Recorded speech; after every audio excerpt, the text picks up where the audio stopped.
Posteriormente, algunos autores y en asocio con la Organización Mundial de la Salud intentaron mirar cuál era una mejor definición de adherencia terapéutica que permitiera a los prestadores de servicios y al grupo pues, de profesionales que trabajan en salud entender la importancia de la adherencia. Entonces, encontramos que se conoce pues, como el grado en el que el comportamiento de una persona toma su medicamento, sigue un régimen alimentario y ejecuta unos cambios en el modo de vida, y estas corresponden a las recomendaciones acordadas de un prestador de asistencia sanitaria, es decir, que requiere una participación activa de los pacientes y además de su entorno social y familiar que lleve a unos cambios, digamos, integrales en su proceso de vida y no solamente atañe a los tratamientos farmacológicos o a las intervenciones quirúrgicas. Sobre adherencia al tratamiento, pues es importante también hablar que pues, se considera un determinante primario de la efectividad del tratamiento, que en enfermedades crónicas la adherencia pues, es muy baja en comparación a las expectativas que uno probablemente en el consultorio tiene, y es que están alrededor del 50%, y es un dato generalmente que se presenta para los países desarrollados, hablando de enfermedades cardiovasculares, pero cuando estamos hablando de países en vía de desarrollo, esta adherencia al tratamiento es mucho menor. Lo que lleva, digamos, a que cuando hay baja adherencia, pues hay mucho despilfarro de recursos de todas las intenciones de tratamiento y una subutilización de los recursos, especialmente en países de vía de desarrollo, cuando ya los recursos son propiamente escasos. Hay muchas formas de comprender la adherencia al tratamiento, hay múltiples modelos en la literatura que intentan explicar, digamos, cómo comprender la adherencia. Para el caso del proyecto de investigación nuestro, lo que tomamos fue el modelo de adherencia al tratamiento de la Organización Mundial de la Salud, que tiene 5 factores, y estos factores pretenden, digamos, como buscar esa integralidad digamos, en este análisis frente al paciente. Se tocan factores socioeconómicos del tratamiento, factores del paciente, factores relacionados con la enfermedad y relacionados con los equipos de salud o el sistema de salud. Propiamente para mi especialidad, pues aquí no aparece la familia como un indicador específico, pero en medio del modelo se tiene que en los factores socioeconómicos hay algunas, digamos, como se tiene en cuenta la situación del apoyo familiar frente al rol pues, de la adherencia al tratamiento en el paciente. Sin embargo, pues no hay un modelo que trate o que toque el tema de la familia de forma independiente. Hay algo que se rescata de todo este modelo y es el comportamiento terapéutico, porque digamos que la suma de estos factores se traduce en cómo se comporta una persona cuando se le indica que debe seguir un tratamiento y cuáles son aquellas cosas que intervienen para que esa persona decida tomar el tratamiento, seguirlo según las recomendaciones de su médico y de todos pues, los profesionales de salud del equipo, o decida que definitivamente no desea recibirlo o lo recibe de forma como él considera mejor, o seguramente como su entorno social le indica que es lo más viable posible o de acuerdo a las necesidades. Hay una cosa que quisiera rescatar, es el concepto de enfermedad crónica. Pues si se trata de aquellas enfermedades en las que, digamos, tienden a ser permanentes, pueden dejar discapacidad residual, son causadas por una alteración anatomopatológica que es irreversible, que requiere además un adiestramiento del paciente para la rehabilitación y que requiere un periodo largo de supervisión, observación o atención. En este grupo de enfermedades, pues están todo el grupo de enfermedades crónicas no transmisibles, enfermedades cardiovasculares, y también encontramos varias enfermedades en salud mental, y entre ellas encontramos pues, la enfermedad de la epilepsia, que digamos que cumple como todos estos criterios y además tiene una carga adicional a muchas de las otras enfermedades que muchas pueden no tener, y es la carga del estigma. El estigma en epilepsia tiene un impacto, digamos, biopsicosocial, porque afecta de entrada la adherencia al tratamiento, no solamente desde el punto de vista emocional en el paciente, sino que genera una condición en la que el paciente, al tener la enfermedad crónica, directamente se relaciona con pobreza. Esto es mucho más marcado en las enfermedades que tienen estigma, porque el estigma hace que socialmente sean entendidas como enfermedades que no digamos, que limitan al paciente para realizar su proyecto de vida. Entonces genera pues un aislamiento social y genera un prejuicio de incapacidad, de limitación, que se traduce a todos los aspectos de la vida y pues como vamos a ver, seguramente los hitos del desarrollo de una persona tampoco se cumplen cuando tiene una enfermedad crónica, especialmente estas que tienen tanta carga de estigma. ¿Por qué, digamos, investigar en epilepsia? Pues esta es una enfermedad de interés en salud pública, tiene una mayor incidencia en las etapas, en las etapas iniciales y finales de la vida y pues por ende tiene un alto riesgo de empeorar las situaciones de morbilidad y mortalidad. Tiene una prevalencia en Colombia pues que no se desestima, es de 11.3 por cada 1.000 habitantes. Y hay una cosa muy interesante y que a pesar de todas las características que tiene la epilepsia, de todas maneras se rescata que perdón, el 70% de las personas pueden lograr un control de crisis y reciben tratamiento apropiado. Muchas de las personas se controlan con monoterapia, sin embargo, digamos que nuestro sistema de atención en salud ha hecho que se considere una enfermedad que debe ser tratada únicamente por especialistas, por ende a veces las decisiones en la atención primaria son escasas y eso retrasa pues el alcance del tratamiento y eso genera pues varias situaciones que van en detrimento de la salud de las personas que padecen la enfermedad. Hay una cosa interesante y es que se han escrito pues muchas cosas sobre epilepsia. Digamos, lo traigo porque me parece un modelo que explica en relación a mi especialidad cómo los especialistas de medicina familiar y obviamente los médicos generales y ojalá todos los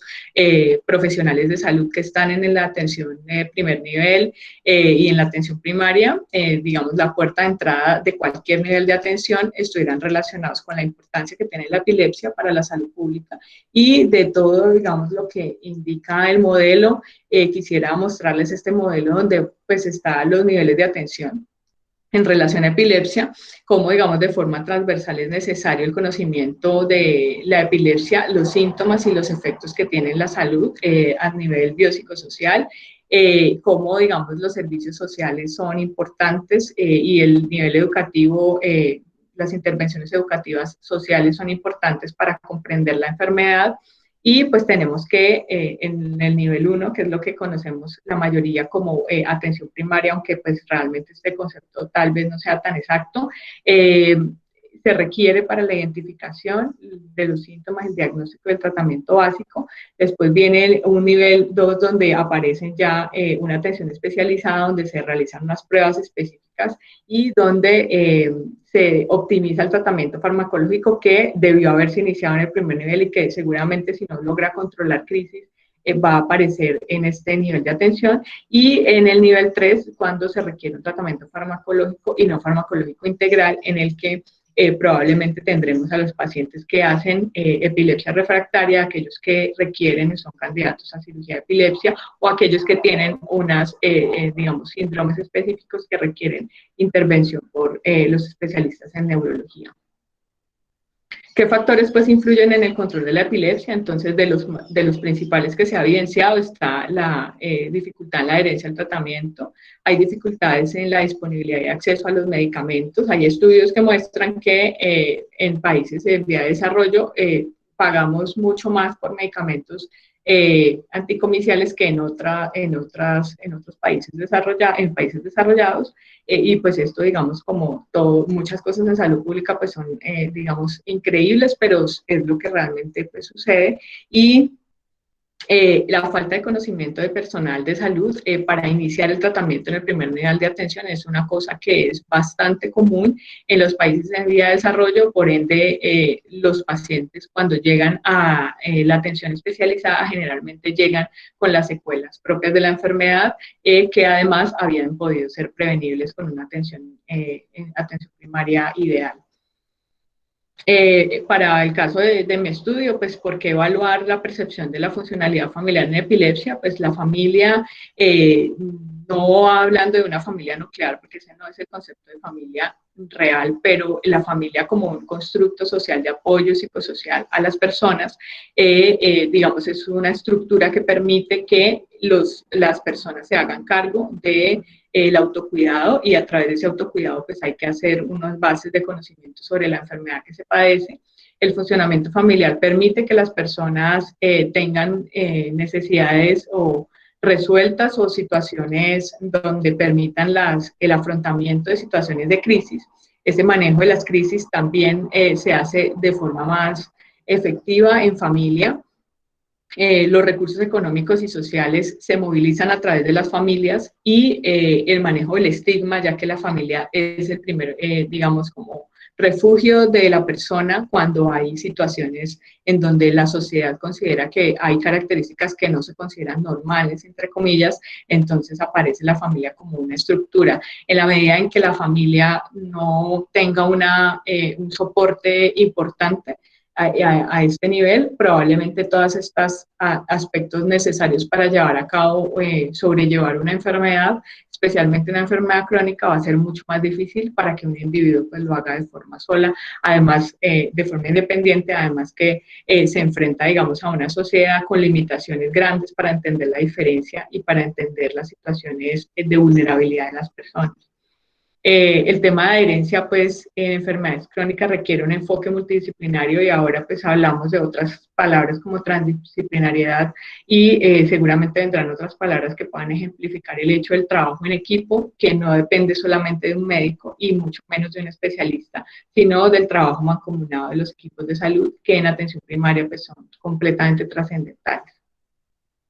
Pues mi proyecto, como les había dicho, lo realicé bajo la tutoría del doctor Carlos Tolosa, pues quien es el neurólogo y epileptólogo docente durante el tiempo de mi residencia. Les voy a empezar a comentar pues como de qué se trata. Intentamos determinar la frecuencia de los factores relacionados con la herencia del tratamiento farmacológico en países adultos de estos dos centros de tercer nivel en Cali entre el 1 de julio y el 31 de octubre del 2020. Lo hicimos en el Hospital Universitario del Valle, que pues para quienes no saben es el hospital público de tercer nivel de nuestra ciudad, y donde se atiende la mayor cantidad de pacientes de todo el suroccidente colombiano. Pues hace parte, pues, obviamente de la red pública, entonces es de puertas abiertas. Y la clínica en Manaco, una clínica especializada en nivel 3-4, una clínica pues privada, pero que tiene algunos convenios con pacientes de grupos de riesgo de vulnerabilidad, como los pacientes de grupos indígenas, y otros pues que la parte administrativa permite. Los objetivos específicos era describir esas características sociodemográficas, clínicas y familiares de esos pacientes, determinar la frecuencia de la adherencia al tratamiento farmacológico para la epilepsia, e identificar los factores relacionados con la adherencia al tratamiento farmacológico.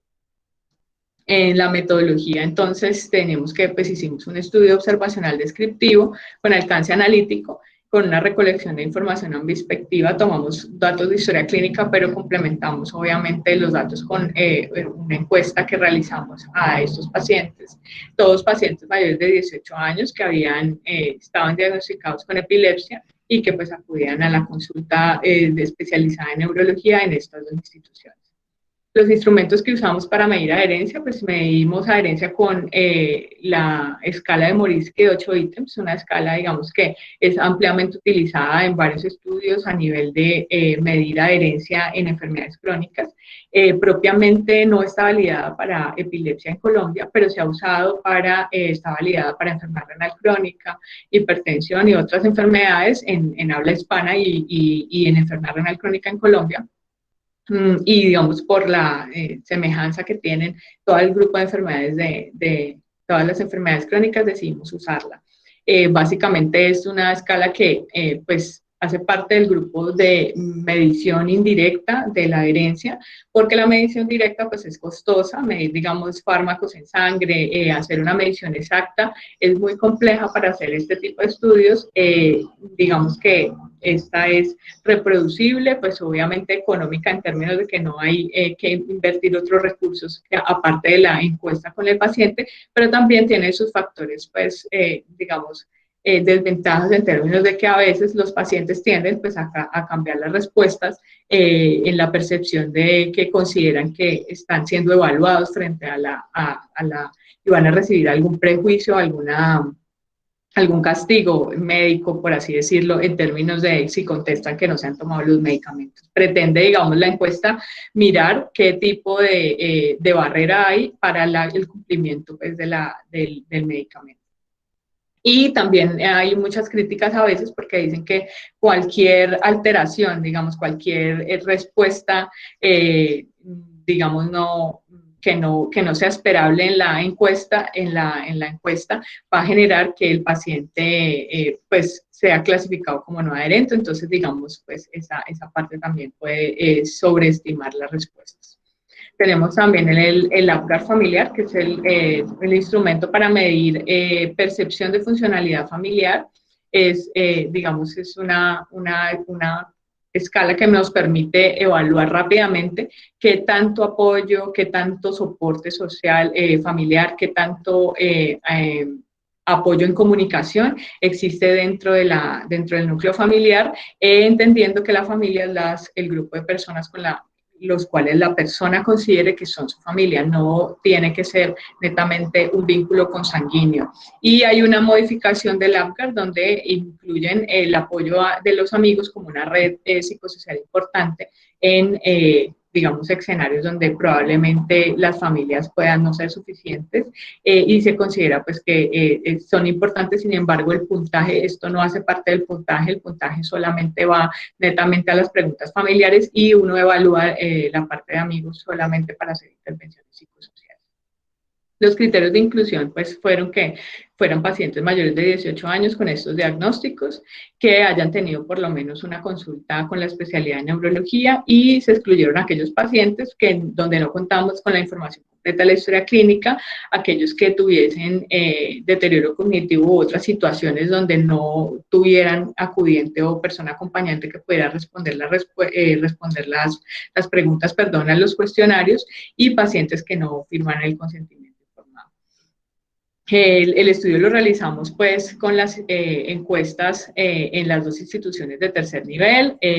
Realizamos una encuesta manual y posteriormente la digitalizamos. Hicimos una revisión de la base de datos para pues, corroborar que la información fuera completa. Hicimos un plan de análisis, una elaboración y discusión de las conclusiones, obviamente con la firma del consentimiento informado previo. Tamaño de muestra que usamos, lo calculamos primero mirando como cuántos pacientes se estaban atendiendo en los últimos 3 meses a realizar el estudio en la institución, en las dos instituciones. Tomamos una prevalencia de adherencia del 33.8% que fue encontrada en este estudio de Brasil, que digamos, pues era de los más, por población un poco semejante por ser un país latino, y digamos que tomamos una muestra calculada de 81 pacientes, pero en realidad recogimos 131 y con ese hicimos el análisis.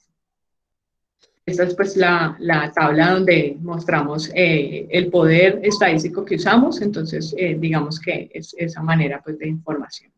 El muestreo fue pues un muestreo por conveniencia y se invitó pues a todos los pacientes que fueran a la consulta para que diligenciaran el consentimiento informado y permitieran que realizáramos el trabajo.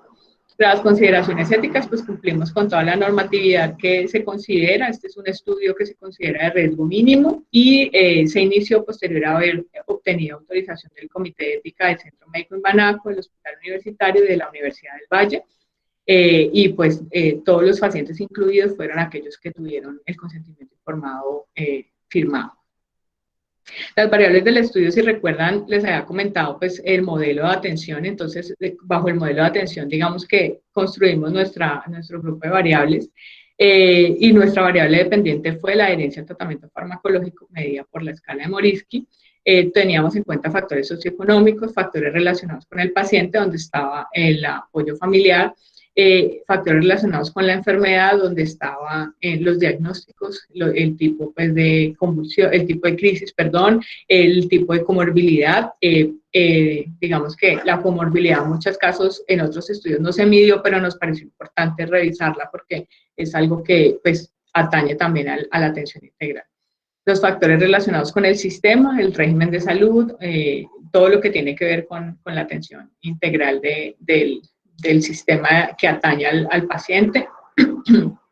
Hicimos pues la revisión, un análisis bivariado, tomamos estas variables, determinamos mediante las pruebas de chi cuadrado Fisher, según lo que correspondiera al tipo de variable, determinamos pues las relaciones variables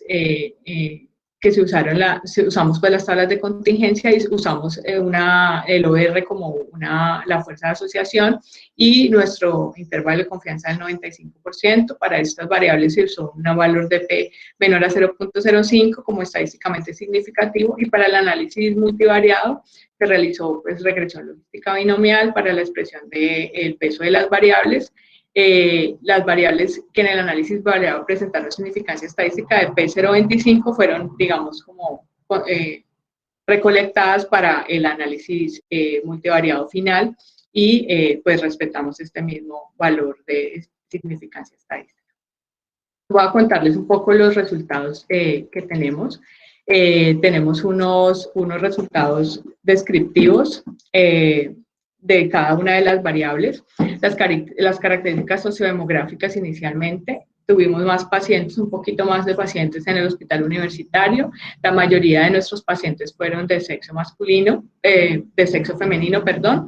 Y digamos, esta ya es una primera diferencia. En la mayoría de los estudios, todos reportan mayor cantidad de pacientes masculinos. Nuestra edad, digamos, de prevalente eran los adultos jóvenes y medios, pacientes entre los 18 y los 39 años, a 40 años aproximadamente, fueron los que más tuvimos. Tuvimos pacientes, la mayoría eran solteros, a pesar de que estamos hablando de edades en donde se construye familiarmente el vínculo en pareja. La mayoría de nuestros pacientes eran solteros, la mayoría pertenecían al estrato medio alto. El nivel educativo de los pacientes, pues por porcentaje, la mayoría tenían secundaria completa, pero al sumar, digamos que el grupo entre la baja escolaridad, pues suma un porcentaje importante. La mayoría, a pesar de que la escolaridad pues es, digamos, aceptable en términos de que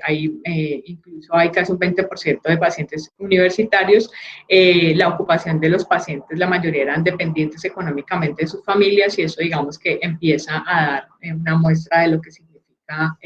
pues puede tener relación con lo que significa padecer enfermedad crónica. La mayoría pues no tenían ingresos, que se correlaciona con la dependencia económica, y esta, digamos, es como la tabla más importante, donde miramos que la herencia farmacológica en epilepsia pues es muy baja, del 24.43%, y pues la no adherencia del 75%. Digamos que esto es algo que me parece muy importante para que se pueda reflexionar sobre el tema, porque hay estamos hablando de pacientes que llegan a la atención integral de neurología en las instituciones de tercer nivel de la ciudad, donde se supone pues tenemos la mejor capacidad de formación de los especialistas para que se haga el enfoque. Sin embargo, a pesar de que ellos acceden a este servicio, ellos tienen un servicio de calidad a través de sus neurólogos, de todas maneras hay algo que seguramente está sucediendo y explica que la adherencia no tiene que ver únicamente con el acceso a estos servicios. ¿Quiénes formulan los medicamentos? La mayoría del neurólogo. Pues acá tenemos de pronto probablemente un sesgo, porque pues son pacientes que están captados en el tercer nivel de atención. La mayoría estaban en monoterapia, sin embargo, pues hay pacientes en politerapia casi a un 19%. Los tipos de epilepsia, al igual que otros estudios, la mayor probabilidad era que tuvieran epilepsia focal, y entre las comorbilidades encontramos, pues es muy interesante, la mayoría tenían déficit cognitivo, y aquí hay un grupo, digamos, de enfermedades que son las enfermedades prevalentes en general, que son las enfermedades cardiovasculares y las enfermedades metabólicas, y las enfermedades mentales, que digamos no están de lado, porque hay muchos estudios que han encontrado como primera comorbilidad los trastornos depresivos, otros trastornos mentales asociados a la epilepsia. El control de las crisis convulsivas, la mayoría eran no controladas, y digamos que para este no controladas tomamos que no hubiese tenido el control, lo definimos como no tener ningún evento de crisis durante los últimos 6 meses. Entonces, sí, entendemos que no hay mucha adherencia, además los pacientes no están controlados y esos son los pacientes que lograron llegar al tercer nivel. Digamos que hay una preocupación por esta adherencia y sus consecuencias. Y si preguntamos si consultan a urgencias en el último año, la mayoría no consultan, entonces también es llamativo que a pesar de que no hay control de crisis, los pacientes no consultan y seguramente tendrá razones para a veces uno indagar con otro tipo de estudios cuál es la razón por la cual los pacientes no consultan, porque en consulta ya individual y de forma pues, probablemente muy pues fuera de calidad investigativa, simplemente un comentario, se encuentra que los pacientes consideran una disminución de crisis como un evento de tratamiento exitoso. Es decir, solamente si el paciente convulsiona o tiene una crisis una vez al día, 2 veces al día, pero antes tenía 6, entonces considera que ya está tranquilo y eso para el paciente efectivamente eso está bien. Entonces hay una cantidad de ideas preconcebidas sobre el control de las crisis que afectan este tipo pues, de análisis. Si les preguntamos qué dificultades, si ellos pensaban que habían dificultades asociadas a la epilepsia, la mayoría contestó que sí. Y cuando preguntamos qué tipo, habían pues algunas ítems para responder y había una casilla de otros, ellos contestaron que la mayoría tenían alteraciones de la memoria, pero pues ni alteraciones del aprendizaje y las alteraciones de la concentración, todos relacionados con actividades que requieren, digamos, como probablemente se requieren para la parte educativa, para la parte ejecutiva en el trabajo, entonces también empezamos a entender varias de las situaciones y áreas de las respuestas que dieron previamente. Si preguntamos si ha tenido sensación de discriminación por el diagnóstico de epilepsia, la mayoría dijo que nunca, pero entre las personas que contestaron algunas veces y siempre, pues hay aproximadamente un 30% que no deja de ser, digamos, preocupante frente a este motivo. Cuando preguntamos por la percepción de la función familiar, entonces más del 50% consideraron tener una función familiar normal y pues hay un 10% que tenía disfunción familiar severa, pero entre las disfunciones familiares pues sumamos un porcentaje mayor del 30% también importante para pues evaluación. El soporte de amigos, digamos que pues era muy, a veces casi nunca y nunca, y en el resto de las preguntas donde son algunas veces, casi siempre, pues el porcentaje es mucho menor. Aquí esto tiene que ver en relación con todo el modelo donde la persona está aislada, seguramente tiene bajo nivel de interacción psicosocial y eso pues genera toda, digamos, como un modelo pues, explicativo. En el análisis bivariado, lo que encontramos fue, empezamos a mirar que habían algunas variables que podrían estar relacionadas, sin embargo, pues la potencia y el OR, perdón, la significancia estadística no fue realmente como, digamos, significativa para poder asociar de alguna manera, aunque pues este no es el tipo de estudio netamente de asociación, pero se pueden cruzar variables y es la razón por la que lo quisimos hacer. Igual, digamos, acá hay varias de las variables estuvieron relacionadas con tener mayor o menor adherencia, sin embargo, pues no fueron estadísticamente significativas. Ya finalmente encontramos que el APGAR fue de las pocas cosas que realmente nos dieron significancia estadística. Y en el análisis multivariado, después de correr todas las variables que estaban con esta P de 0.25, encontramos una significancia para el estrato y encontramos una significancia para la escala de APGAR. Aquí lo vemos mejor, entonces ya una vez revisamos el análisis multivariado final, encontramos que tenemos que los pacientes con epilepsia con el estrato bajo, que para este caso eran estrato 1 y 2, tienen una probabilidad de 3.23 veces adherirse al tratamiento en comparación con quienes estaban clasificados en estrato medio y alto, Y para la escala de Apgar, las personas que tenían función familiar normal tienen una probabilidad de 2.6 veces oportunidad de adherirse al tratamiento en comparación con los que tenían disfunción familiar. Entonces, digamos que estos hallazgos, pues para nosotros en el estudio fueron muy importantes y pues la idea era tener una plataforma para continuar haciendo nuevas investigaciones frente a la importancia de evaluar la función familiar en los pacientes con epilepsia. Ya por cuestiones de tiempo, pues voy a ir un poquito más rápido. Lo que discutimos en relación pues a todo lo que tiene que ver con nuestro marco teórico y con todo lo que investigamos y leímos para realizar el estudio. Para adherencia farmacológica, como les comenté, nosotros habíamos usado la escala de Morisky. Sin embargo, los estudios, hay muchos estudios que es en epilepsia que usan la escala de Morisky. Tenemos un estudio de Brasil que es el estudio, digamos, como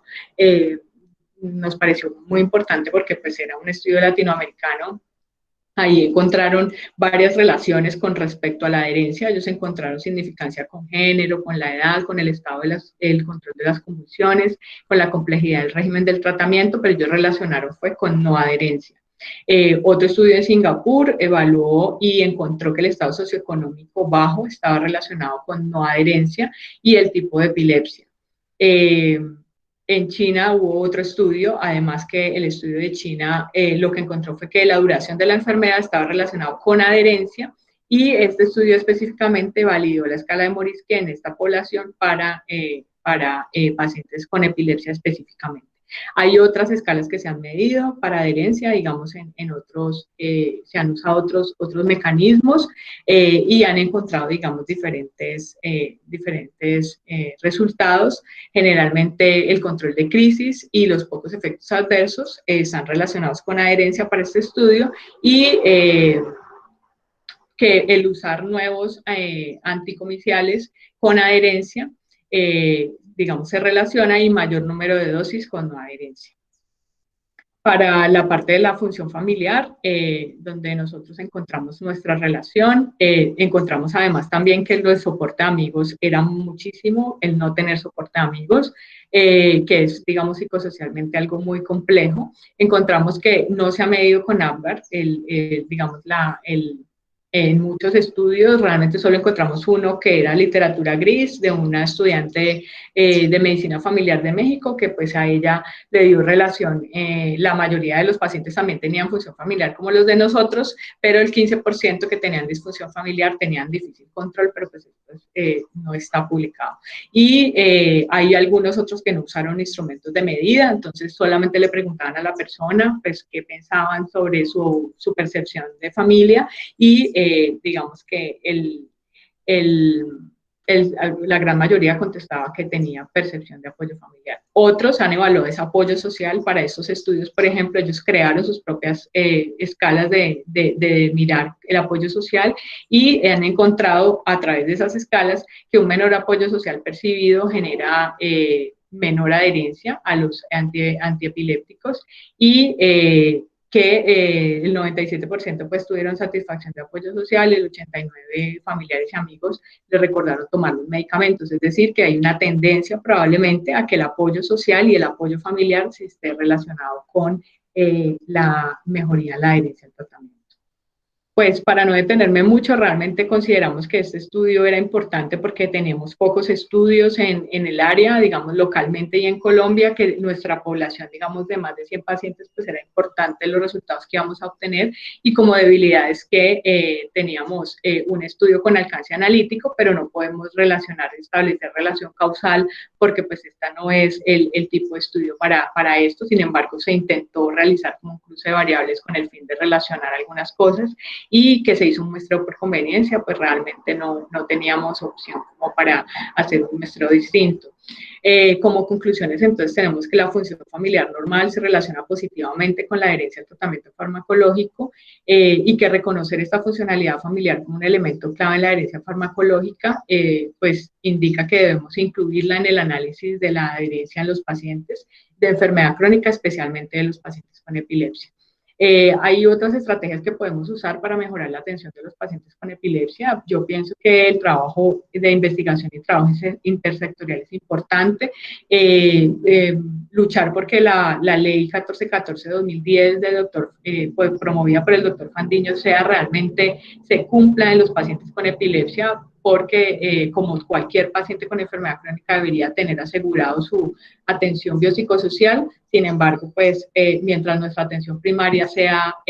tan escasa como la que tenemos actualmente, probablemente va a ser bien difícil que lleguemos a esta meta hasta que podamos lograr que ese objetivo se cumpla.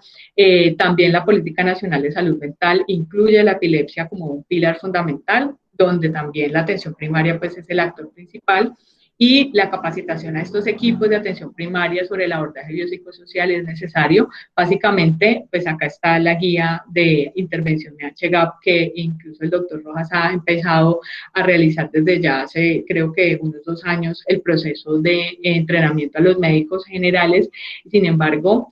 aprovecho para indicar que es importante, claro, capacitarlos, pero también es importante pensar en que la capacitación debe trascender al equipo de salud, no únicamente a los médicos, porque los equipos de salud lo conforman incluso los técnicos, las enfermeras, las auxiliares de enfermería, y hasta que los equipos de salud no se entrenen en la calidad de la atención de enfermedades crónicas, es probable que nuestros esfuerzos no sean suficientes. También invitar a que nuestros médicos lean pues, lo que tenemos en el país sobre la atención a epilepsia, que pues sabemos que a veces se demora un poco en salir algunas cosas y se tiende a desactualizar un poco. Sin embargo, si cumpliéramos probablemente las medidas básicas en atención primaria para la atención de enfermedades crónicas, seguramente el panorama sería distinto. Y me despido pues diciéndoles que también en este documento de imperativo de salud pública hay algunas cosas específicas para mejorar la epilepsia, la situación actual de la epilepsia, lograr que se considere realmente salud pública no solo en los textos, sino en la realidad, mejorar las actitudes de las personas para reducir la estigmatización y fomentar los derechos de protección de estas personas, invertir en sistemas de asistencia y acceso a la atención en epilepsia, porque el hecho de llegar a un servicio no significa que vaya a recibir atención de calidad, y pues digamos que a veces nos dicen que es suficiente con que el paciente ya tenemos acceso casi universal a la salud, pero realmente no tenemos acceso a calidad en todos los momentos. Mejorar el acceso a los anticomiciales, pues, y mejorar esa costo-efectividad que afecta tanto a nuestros países en vía de desarrollo, prevenir prevenir la epilepsia adquirida, de las enfermedades cardiovasculares, las enfermedades infecciosas, los traumas, y dar prioridad en los proyectos de investigación. Entonces, les agradezco mucho por su tiempo y su atención.